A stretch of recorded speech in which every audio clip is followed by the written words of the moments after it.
যারা যারা market অ্যানালাইসিসের video দেখছেন তারা হয়তো অনেকেই জানেন যে আমি প্রতিদিন এক একটা লেভেল আপনাদেরকে দিচ্ছি এবং বলছি সেগুলোতে পেপার ট্রেডিং করে ট্রাই করার জন্য এবং পরের দিনের জন্য কি কি ট্রেডিং প্ল্যান রাখা উচিত হবে সেটা আমি এফআইআই ডেটা আসার আগেই কিন্তু আপনাদের সঙ্গে আলোচনা করছি। যে গ্যাপ আপ খুললে কী হবে, গ্যাপ ডাউন খুললে কী হবে, প্রত্যেকটা জিনিসই কিন্তু আমি একদম বরাবরই আলোচনা করি। তো আজকের দিনে মার্কেট কীভাবে আমাদের আগের দিনের দেওয়া লেভেলগুলোতে কীভাবে কাজ করলো সেগুলো একটুখানি দেখি এবং পরের দিনের জন্য কোন কোন লেভেলগুলো আমাদের কাছে ইম্পর্ট্যান্ট হবে সেগুলো অবশ্যই আমি আলোচনা করব এই ভিডিওতে। তো আপনারা দেখছেন trade expert Bangla YouTube channel, আমি সৌম্যদীপ। তো চলুন আজকে ভিডিওটা শুরু করা যাক। মার্কেট আজকে কি আমাদেরকে বিহেভিয়ার দেখালো সেটা আমরা একটু বুঝি। মার্কেট আমি বলেছিলাম যদি গ্যাপ আপ ওপেন হয় নিফটি ফিফটির ক্ষেত্রে একটুখানি চেষ্টা করবেন, যদি একদম মার্কেট নিচে নেমে আসে তাহলে গ্যাপটা ফিল করতে যাওয়া, এবং গ্যাপটা দেখা গেছে যে ফিল করে মার্কেট আস্তে আস্তে কিন্তু ওপরের দিকে গেছে এবং যে লেভেলগুলো আমি দিয়েছিলাম বা যে জোনগুলো দিয়েছিলাম সেটা কিন্তু একটা ফেক ব্রেকআউট দেখিয়ে মার্কেট কিন্তু নিচে চলে এসছে। আমি কিন্তু আপনাদেরকে বারবার আগের দিন বলেছিলাম যে এই যদি গ্যাপগুলো থাকে, গ্যাপগুলো কিন্তু এক একটা স্ট্রং সাপোর্ট অথবা রেজিস্ট্যান্স হিসেবে শো করে, সুতরাং তৎক্ষণাৎ ট্রেড নিতে যাবেন না, এতে কিন্তু আপনারা ফাঁসবেন।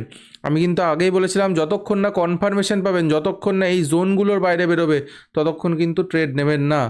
কনফার্মেশন মানে এখানে এসে কিছুক্ষণ সাইডওয়েজ থেকে কিছু স্টপ লস নিয়ে তারপরে ওপরে যদি যায় তাহলে ঠিক আছে, যদি কিছুক্ষণ সাইডওয়েজ থেকে তারপরে যায় তাহলে ঠিক আছে, কিছুটা নিচে এসে তারপরে যায় তাহলে ঠিক আছে, কিন্তু একেবারে যদি ওপরে চলে যাচ্ছে নেবেন না, তাতে কিন্তু স্টপ লস হান্টিং ব্যাপারটা আসবে।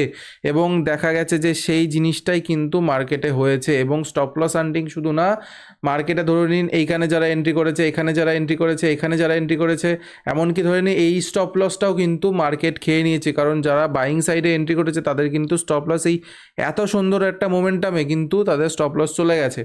এইবার আমি আগেই আপনাদের বলেছিলাম যে কনফার্মেশন ছাড়া কিন্তু ট্রেড নেওয়াটা ঠিক হবে না, এবং এটাও আপনাদের বলেছিলাম যে এই জোন কিন্তু খুব ইম্পর্টেন্ট জোন, এটা কিন্তু সহজে ব্রেক করবে না, কারণ একটা খুব রেজিস্ট্যান্স ভালো, কারণ এটা একটা গ্যাপ মার্কেট ছেড়ে গেছিলো, গ্যাপটা একটা এখন রেজিস্ট্যান্স হয়ে দাঁড়িয়েছে। ওই জন্যই দেখছেন এখান থেকে কল সেলাররা অনেক স্টপ লস পায়, যেই এন্ট্রি করে একটা বড় ক্যান্ডেল কিন্তু নিচের দিকে চলে আসে। আপনাদেরকে আমি আগের দিনে এই জিনিসটা বলেছিলাম, হতে পারে সকলে কনফার্মেশন ছাড়া কিন্তু ট্রেড নেবেন না। যখনই এই জায়গাটা ব্রেক করেছে তখনই কিন্তু মোমেন্টাম স্লো হতে শুরু করেছে এবং এইখানটা গিয়ে কিন্তু একদমই মোমেন্টাম একই জায়গাতে রয়ে গেছে।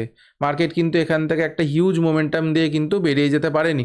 কিন্তু আপনাদেরকে আমি যেটা বলেছিলাম, যদি মার্কেট এরকম নিচে আসে এবং নিচ থেকে উপরে আস্তে আস্তে বেরোতে শুরু করে তাহলে একটা আপনি আপসাইডের ট্রেড রাখতে পারেন। কত দূর পর্যন্ত রাখতে পারেন? প্রথম লেভেল হবে এটা, সেকেন্ড লেভেল হবে এটা। আপনাদেরকে আমি এটা কিন্তু পরিষ্কারই একদম বলেছিলাম।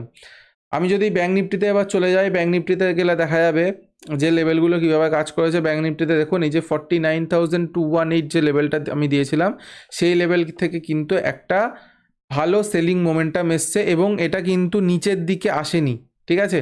এটা যে নিচটা ব্রেক করে এই গ্যাপটা ফিল করে যে চলে গেছে তা কিন্তু আসেনি। সুতরাং এখান থেকে বোঝা যাচ্ছে নিচ থেকেও যেমন পুট সেলাররা ভালো পরিমাণে ইন্টারেস্ট নিয়ে আছে, ওপর থেকেও কিন্তু কল সেলাররা ভালো পরিমাণেই আছে। সুতরাং মার্কেট কিন্তু এখন দেখা যাচ্ছে এই রেঞ্জের মধ্যে ঘোরাঘুরি করতে দেখা যেতে পারে কালকের দিনের জন্য। যদি না হয় তাহলে মার্কেট আবার এখানে আসবে, কিছুক্ষণ এখানে টাইম পাস করে হয় ওপরে যাবে, না হলে আবার নিচে চলে আসবে মার্কেট।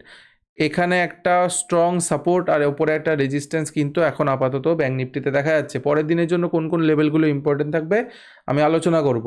আমি যদি সেন্সেক্সে চলে যাই, সেন্সেক্সে দেখবেন যে আমি যে লেভেলটা আপনাদেরকে দিয়েছিলাম যে যদি গ্যাপ ফিল করে উপরে যায়, এখানে গ্যাপ ফিল করতে আসেনি, ওপরের লেভেল ব্রেক করেছে, তারপরে যদি কিছুক্ষণ সাইডওয়েজ থাকে তখন যদি আপনি নিতেন এই লেভেল পর্যন্ত টার্গেট নিলে অবশ্য এখানে আস্তে আস্তে টার্গেট দিয়েছে।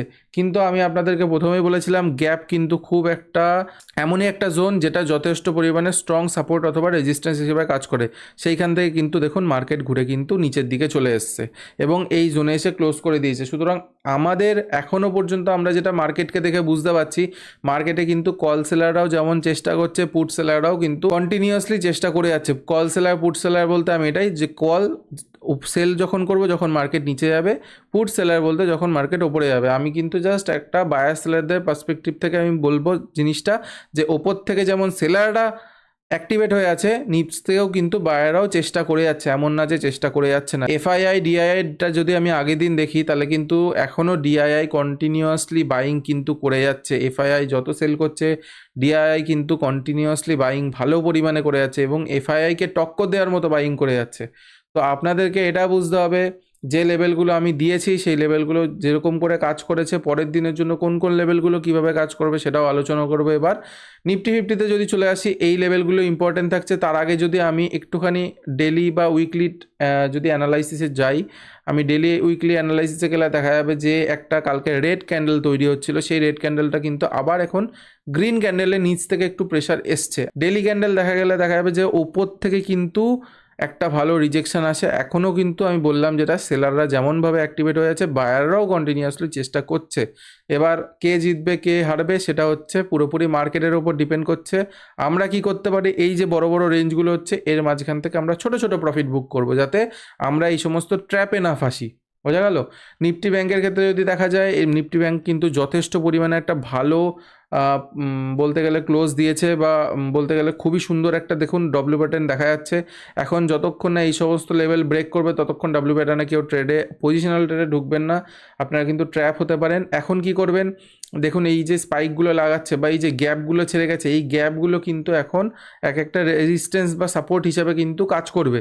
তো এই সাপোর্ট হিসাবে যদি কাজ করে, এখান থেকে যদি আবার উপরে যায় তখন কিন্তু আপনি নিতে পারেন। তখন দেখুন এই ট্রেন্ড লাইন যদি ফলো করতে করতে মার্কেট উপরে যায় তখন কিন্তু আপনি পজিশনাল বেসে ট্রেড নিতে পারেন। এবং দেখবেন যখনই মার্কেট একটুখানি ভালো সিচুয়েশনে চলে আসবে, দেখবেন মার্কেটে অনেক আইপিও আসছে, ঠিক আছে? তারা চায় যে তাদের আইপিও ভালো একটা দামে লিস্টেড হোক, তো সেই জন্য দেখবেন অনেক আইপিও আসছে, তখন আপনারা কি করতে পারেন, আইপিওতে ইনভেস্ট করতে পারেন। যাই হোক, আমি এগুলো প্রত্যেকটা জিনিসই কিন্তু আমার আলাদা আলাদা ভিডিও আছে, আলোচনা করেছি, আপনারা যান গিয়ে সেই ভিডিওগুলো দেখুন। যদি ভালো লাগে অবশ্যই জানাবেন যে আপনাদের কেমন লাগছে ভিডিওগুলো। এবার যদি আমি নিফটি ফিফটিতে চলে আসি, নিফটি ফিফটিতেও দেখুন সেই একই কিন্তু একটা সিচুয়েশান তৈরি হয়েছে, একটা নেগেটিভ ক্যান্ডেল এখনও পর্যন্ত একটা ডোজি টাইপের তৈরি হয়ে আছে। 15 মিনিটের টাইম ফ্রেমে চলে যাই এবং পরবর্তী দিনে যদি কী লেভেল ইম্পর্টেন্ট থাকবে সেগুলো যদি আমি একটু দেখি। দেখুন মার্কেটে আজকে সেলাররা কোথা থেকে অ্যাক্টিভেট হলো, মার্কেটে এখান থেকে সেলাররা অ্যাক্টিভেট হলো, বায়াররা কোথা থেকে অ্যাক্টিভেট হয়েছিল এই গ্যাপটা ফিল করার জন্য। সুতরাং নিফটি এই গ্যাপটাকে এক কথায় রেসপেক্ট করেছে। এবার মার্কেট যদি আবার এসে এই গ্যাপটাকে ভেঙে দেয় তাহলে আর কিছু করার নেই, মার্কেট আবারও হয়তো নিচে যেতে শুরু করবে। এইবার আপনারা এই সময় দাঁড়িয়ে কী করবেন, যদি মার্কেট ধরে নিন একটু গ্যাপ আপ ওপেন হলো এই সমস্ত জায়গায়, যদি ওপর থেকে রিজেকশান নিয়ে নিচে আসে তাহলে চেষ্টা করবেন এইখান থেকে, দেখবেন কিছুটা যাচ্ছে গিয়ে এইখান থেকে ঘোরার কিন্তু মার্কেট চেষ্টা করতে পারে। কারণ কি, সবাইকে দেখাবে দেখুন এই প্রথম এই লেভেলটা কিন্তু ব্রেক করে গেছে, ম্যাক্সিমাম চান্স কিন্তু তখন এটাকে নিচে নিয়ে আসার। কারণ কি, অপশান সেলাররা চাইবে যে আমরা এখানে যে এন্ট্রি করেছি, বা ধরে নিন এখানে যে বড় বড় প্লেয়াররা এন্ট্রি করেছে, এই প্লেয়াররা কিন্তু এই একটা ক্যান্ডেল কিন্তু একটা ছোট্ট রিটেলার কিন্তু পারবে না তৈরি করতে। এটা কিন্তু একটা বড় একটা অপারেটরদের গেম। সুতরাং এখানে কিন্তু অনেকে এন্ট্রি করেছে। এবার যখনই আবার এখানে একটা ক্যান্ডেল দেবে, আপনি দেখবেন যে মার্কেট কিছুটা নিচে আসছে, আপনি সেই ট্রেডটা নিতে পারেন কত দূর পর্যন্ত।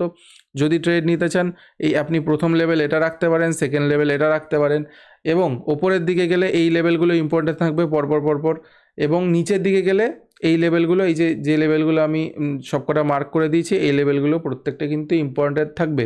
পরবর্তী দিনে আমি এই যে লেভেলগুলো প্রত্যেকটাই আমি টেলিগ্রাম চ্যানেলে দিয়ে দেবো, টেলিগ্রাম চ্যানেলে আমি ওপেন করব।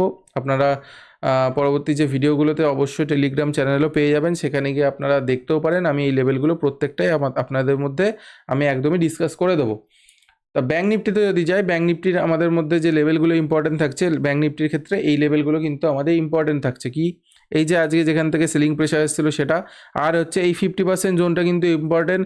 যতক্ষণ না এই লেভেলটা ইম্পর্টেন্ট, মানে এই লেভেলটা ব্রেক না করছে, ততক্ষণ কিন্তু নিচের দিকে ট্রেড নেবেন না, কারণ তাহলে কিন্তু আপনাকে ট্র্যাপ করতে পারে। আমি কিন্তু ব্রেক বলতে এটাই বলছি যে একটা কনফার্মেশন ক্যান্ডেল ছাড়া কিন্তু, মানে জাস্ট একটা স্পাইক মারছে বলে নিয়ে নেবেন, আসুক চলে আসতে দিন, ছেড়ে দেবেন, ট্রেড ধরার দরকার নেই। কারণ আপনাকে পয়সাটা বা আপনার যে টাকাটা ইনভেস্ট করছেন সেটা কিন্তু আপনার বাঁচানোর হচ্ছে মেন উদ্দেশ্য। টাকাটাকে হারিয়ে ফেললে কিন্তু পরের বার ট্রেড নিতে পারবেন না, ঠিক আছে? তো আমি আপনাদের প্রথমেই বলছি যে চেষ্টা করবেন যে যতক্ষণ না কনফার্মেশন ক্যান্ডেল পাচ্ছেন ততক্ষণ ট্রেড নেবেন না। এখন যদি মার্কেট ধরে নিন গ্যাপ আপ ওপেন হয় উপরে যায় এবং এখান থেকে নিচে আসতে শুরু করে, প্রথম টার্গেট হচ্ছে 0.5% এটা, আর তারপরে এইটাকে আপনারা রাখতে পারেন, মানে 50% লেভেলটাকে রাখতে পারেন এবং তারপরে 60% লেভেলটাকে আপনি রাখতে পারেন, এবং এখান থেকে কিন্তু আবার উপরে যাওয়ার চান্স আছে। যদি মার্কেট গ্যাপ ডাউন হয় তাহলে গ্যাপ ফিল করতে আসে কিনা দেখবেন। যদি দেখেন যে এই লেভেলটা বা এই লেভেলটা থেকে রিজেকশন আসছে, আপনি এখানে নিচের দিকে ট্রেড নিতে পারেন। যদি দেখেন যে স্টপ লস হিট হয়ে যাচ্ছে, সেদিনকার ট্রেড নেওয়ার দরকার নেই। ম্যাক্সিমাম 2টো স্টপ লস নেবেন, তার বেশি কিন্তু স্টপ লস নেবেন না। এবং টার্গেট কী রাখবেন, প্রথম টার্গেট এটাকে রাখবেন, সেকেন্ড টার্গেট এটা, তারপর টার্গেট এটাকে রাখবেন। যদি দেখেন যে আরও যাচ্ছে না বা এর মাঝেরটাকেও রাখতে পারেন আপনারা, এটা আপনাদের উপর ডিপেন্ড করছে কতক্ষণ আপনারা ট্রেডে হোল্ড করে বসে থাকতে পারবেন, ঠিক আছে।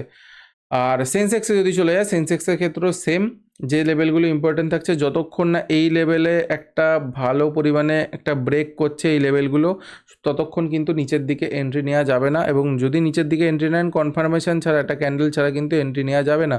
যদি নিচের দিকে যায়, এটা হচ্ছে প্রথম টার্গেট। কেন? এই যে গ্যাপটা আছে, এই গ্যাপটা ফিল করবে, আপনিও জানেন আমিও জানি যে এই গ্যাপটা ফিল করতে আসবে। সুতরাং গ্যাপ একটা খুব ভালো সাপোর্ট অথবা রেজিস্ট্যান্স, সুতরাং এই পর্যন্ত আসতে পারে।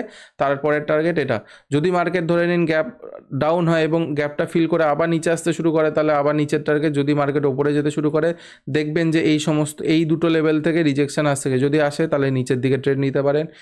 আর যদি ধরে নিন গ্যাপ আপ ওপেন হয়ে গেছে, গ্যাপ আপ হয়ে এইখানে রেজিস্ট্যান্স নিয়ে এইবার ওপরের দিকে যাওয়ার চেষ্টা করছে, তখন আপনি যখনই এই 5 মিনিট বা যেটাই থাকবে, এই ক্যান্ডেল যখন ব্রেক করবে, তখন আপনি এই পর্যন্ত টার্গেট নিতে পারেন। এই পর্যন্ত যদি টার্গেট নেন, এরপরে কিন্তু নেওয়ার চেষ্টা করবেন না, কারণ আজকে কিন্তু এই লেভেল থেকে কিন্তু ভালো পরিমাণে সেলাররা অ্যাক্টিভেট হচ্ছে। সুতরাং কালকেও কিন্তু আবার দেখা যেতে পারে মার্কেটে সেলাররা অ্যাক্টিভেট হচ্ছে এবং আপনার স্টপ লস কিন্তু কীরকম দেখাবে, এরকম একটা বড় একটা স্পাইক মারবে, স্পাইক মেরে কিন্তু মার্কেট নিচের দিকে নিয়ে চলে আসবে, ঠিক আছে। তখন আপনারা ভাববেন যে আমি বাইং সাইডের ট্রেডে কেন ঢুকতে গেলাম, আমি যদি সেলিং সাইডে ঢুকতাম আমি বেশি প্রফিট করতাম। সুতরাং যারা নিচ থেকে এই ধরে নিন এই গ্যাপ ফিল করে উপরে যাওয়ার সময় এখানে ট্রেড নিয়েছেন, তারা এই নিচ থেকে গিয়ে এইখানে প্রফিট বুক করে নিন, ছোট ছোট প্রফিট বুক করতে করতে চলুন, ঠিক আছে। কারণ আপনাকে মার্কেটের টিকে থাকতে হবে। আর বড় যদি আমি একটু লেভেলে চলে যাই, বড় লেভেলের মধ্যে আমার কাছে যে রেঞ্জটা আমি পাচ্ছি, এই দেখুন এইখানে যে ৭৬,৯৭০ থেকে একদম যে এই ৭৫,০০০ এই ৮২ লেভেলটা, এটা কিন্তু একটা জোন থেকে যাচ্ছে, যে জোনের মধ্যে মার্কেট ঘোরাঘুরি করছে, বা ধরে নিন এই যে লাস্ট লোটা লাগিয়েছিল এই পর্যন্ত কিন্তু ঘোরাঘুরি করছে। তো এই লেভেলগুলোর পরের দিনের জন্য ইম্পর্টেন্ট হয়ে থাকবে। নিফটির ক্ষেত্রে দেখতে পাচ্ছেন এই লেভেলগুলো প্রত্যেকে স্ক্রিনশট নিয়ে নিতে পারেন, আমি আপনাদেরকে দিয়ে দিচ্ছি। এই লেভেলগুলোতে কাজ করুন, পেপার ট্রেডিং করুন। আশা করি আগের দিন যেমন সবাই প্রফিট করেছেন, আমাকে স্ক্রিনশটও পাঠিয়েছেন, অনেকে লসও করেছেন, তারাও স্ক্রিনশট পাঠিয়েছেন, তারা বলেছেন যে না আমি ভাবছিলাম হয়তো এটা হয়তো বেরিয়ে যাবে, লেভেলটা হয়তো কাজ করবে না, কিন্তু আমি আপনাদেরকে আগেই বলেছিলাম। দেখুন, যতক্ষণ না কনফার্মেশন হবে ট্রেড নেবেন না, আমি বারবার করে বলি। কারণ এইখানে কিন্তু এই লেভেলগুলো বা এই গ্যাপগুলো কিন্তু মার্কেট এমনি এমনি ছেড়ে যায় না, যথেষ্ট লজিক থাকে।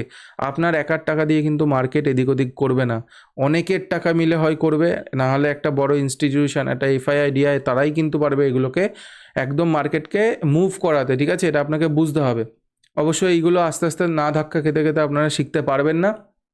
তা নিফটি ফিফটির ক্ষেত্রে এই লেভেলগুলো, ব্যাঙ্ক নিফটির ক্ষেত্রে যদি দেখি, তাহলে এই লেভেলগুলো প্রত্যেকটা ইম্পর্টেন্ট থাকছে, আপনারা স্ক্রিনশট নিতে পারেন। পরবর্তীকালে আমি টেলিগ্রাম চ্যানেল ওপেন করে দেবো, সেখানে গিয়েও দেখতে পারবেন। এবং সেন্সেক্সের ক্ষেত্রে এই লেভেলগুলো প্রত্যেকটা ইম্পর্টেন্ট থাকছে, আপনারা গিয়ে মার্ক করে নিন। আমি ম্যাক্সিমাম লাইনগুলোকে বেশি প্রেফার দিই, কারণ আপনাদের এই যে ডেটাগুলোকে দেখতে সুবিধা হয়, এখানে যে নাম্বারগুলো লেখা থাকে, তাই জন্য আমি লাইনগুলোকে দিই। ম্যাক্সিমাম জোনগুলো বেশি বলতে গেলে আমার পক্ষে সুবিধা হয়, কিন্তু আপনাদেরকে আমি লাইনই দেয়, এবং দেখছেন যে সেই লাইনগুলোই কিন্তু খুব সুন্দরভাবে কাজ করছে। তো এই ছিল আজকে ভিডিও। যদি ভিডিওটা ভালো লেগে থাকে তাহলে অবশ্যই চ্যানেলটাকে সাবস্ক্রাইব করবেন এবং ভিডিওটাকে সবারই মধ্যে শেয়ার করে দিন, যাতে এইরকম এডুকেশনাল কন্টেন্ট সবারই মধ্যে ছড়িয়ে পড়ে। তো চলুন, দেখা হচ্ছে নেক্সট একটা কোনো ভালো ভিডিওতে। সকলে ভালো থাকবেন, সুস্থ থাকবেন। রাধে রাধে।